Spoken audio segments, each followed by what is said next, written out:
Олар өздерінің жымысқы идеологиясын ел ішіне тарату үшін түрлі құйтырқы әрекетке барады.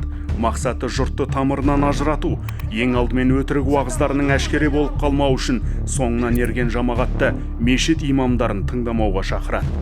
Деструктивті діни ағым өкілдерінің басты оппоненті дәстүрлі дін өкілдері, яғни имамдар мен ұстаздар. Исламның классикалық білім көзінен сусындаған тәжірибелі маман кез келген радикалды көзқараспен адасқан пікірдің тамырын дөп басып, ақ-қарасын ажыратып береді. Сондықтан діни сауаты төмен жастарды өз қатарына қосуды қалайтын әлгі топ шындықтың шырағданы болған имамдарды айналып өтуге тырысады.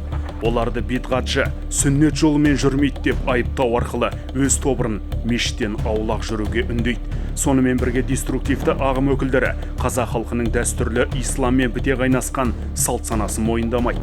Мысалы, Құдай ас беру, Құран оқыту, ата-бабаны құрметтеу, жеті ата, бата, наурыз сияқты дәстүрлерді дінге жат деп олардан бас тартуға шақырады.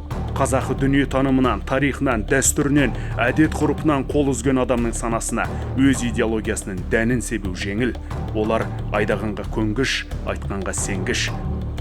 Бүгінгі діни адасушылықтың кәдуілгі көрінісі осындай. Одан қорғану мен сақтанудың жолы да қарапайым. Сыни ойлау қабілетін ояту, діни сауаттылықты арттыру және сенімді дерек көздерді ғана пайдалану.